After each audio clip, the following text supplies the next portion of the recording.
ಒಡಿಯೂರು ಶ್ರೀ ಗುರುದೇವದತ್ತ ಸಂಸ್ಥಾನದಲ್ಲಿ ಶ್ರೀ ಗುರುದೇವಾನಂದ ಸ್ವಾಮೀಜಿಯವರ ಮಾರ್ಗದರ್ಶನದಲ್ಲಿ ವೇದಮೂರ್ತಿ ಕುರುವಮೂಲೆ ಚಂದ್ರಶೇಖರ ಉಪಾಧ್ಯಾಯರ ಪೌರೋಹಿತ್ಯದಲ್ಲಿ ಶ್ರೀ ಲಲಿತಾ ಪಂಚಮಿ ಮಹೋತ್ಸವ ಶ್ರೀ ಚಂಡಿಕಾ ಯಾಗ ನಡೆಯಿತು. ಸಂಸ್ಥಾನದ ಶ್ರೀ ಗುರುದೇವಾನಂದ ಸ್ವಾಮೀಜಿಯವರು ಈ ವೇಳೆ ಆಶೀರ್ವಚನ ನೀಡಿದರು. ಪ್ರತಿಯೊಬ್ಬರೂ ಆಧ್ಯಾತ್ಮಿಕದ ಕಡೆಗೆ ಅಂಟಿಕೊಂಡಾಗ ಆರೋಗ್ಯಪೂರ್ಣ ಬದುಕು ನಿರ್ಮಾಣವಾಗುತ್ತೆ. ಆಧ್ಯಾತ್ಮದಲ್ಲಿ ನಿಜವಾದ ಆನಂದ ಅಡಕವಾಗಿದೆ. ಎಲ್ಲ ರೋಗಗಳಿಗೆ ಔಷಧಿ ಆಧ್ಯಾತ್ಮದಲ್ಲಿದೆ ಅಂತ ಹೇಳಿದರು. ವಾತ್ಸಲ್ಯದ ವಿಚಾರಗಳನ್ನು ನಾವು ನೋಡಬಹುದು. ಪ್ರಕೃತಿ ಯಾವುದನ್ನು ನಮಗೆ ಕೊಡಲಿಲ್ಲ, ಎಲ್ಲವನ್ನು ಅನುಗ್ರಹಿಸಿದೆ.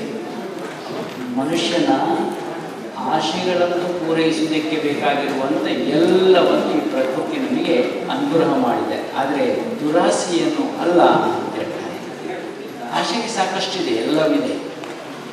ಈಗೀಗ ನಮ್ಮಲ್ಲಿ ಬಂದಿರುವಂಥದ್ದು ಮಹಾಮಾರಿಯ ತೊಂದರೆಯಿಂದಾಗಿ ಹೆಚ್ಚು ಜನರನ್ನು ಸೇರಿಸುವುದಕ್ಕೆ ಸ್ವಲ್ಪ ಕಷ್ಟಕರ ಅಂತ ಸರ್ಕಾರದ ಕೆಲವು ನಿಯಮಾವಳಿಯನ್ನು ಅನುಸರಿಸಿಕೊಂಡು ಈ ಕಾರ್ಯಕ್ರಮವನ್ನು ನಾವು ಮಾಡಬೇಕಾಗಿದೆ.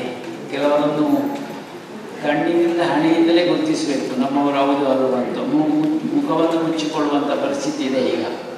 ಆದರೂ ಆರಾಧನೆಗೆ ಕೊರತೆ ಆಗಬಾರದು ಅನ್ನುವ ದೃಷ್ಟಿಯಲ್ಲಿ ಈ ಆರಾಧನೆ. ಸಾಧ್ವಿ ಮಾತಾನಂದಮಯ್ಯಿಯವರು ದಿವ್ಯ ಸಾನ್ನಿಧ್ಯವನ್ನು ವಹಿಸಿದ್ರು. ವೇದಮೂರ್ತಿ ಕುರುವಮೂಲೆ ಚಂದ್ರಶೇಖರ ಉಪಾಧ್ಯಾಯರ ಪೌರೋಹಿತ್ಯದಲ್ಲಿ ಬೆಳಗ್ಗೆ ಮಂಗಳಾರತಿಯ ಬಳಿಕ ಶ್ರೀ ನಾಗದೇವರಿಗೆ ನಾಗತಂಬಿಲ, ಶ್ರೀ ಚಂಡಿಕಾ ಯಾಗ ಆರಂಭಗೊಂಡು ಮಧ್ಯಾಹ್ನ ಯಾಗದ ಪೂರ್ಣಾಹುತಿ, ಮಹಾಮಂಗಳಾರತಿ, ಆರಾಧ್ಯ ದೇವರಿಗೆ ಮಹಾಪೂಜೆ ನಡೆಯಿತು. ಸಾಂಸ್ಕೃತಿಕ ಕಾರ್ಯಕ್ರಮದ ಅಂಗವಾಗಿ ಡಿ ಮನೋಹರ್ ಕುಮಾರ್ ಯಕ್ಷಬಳಗ ಮಂಗಳೂರು ಇವರಿಂದ ಶಾಂಭವಿ ವಿಜಯ ತುಳು ಯಕ್ಷಗಾನ ಬಯಲಾಟ, ರಾತ್ರಿ ಅಷ್ಟಾವಧಾನ ಸೇವೆ, ಮಹಾಪೂಜೆ ಸಂಪನ್ನಗೊಂಡಿತು.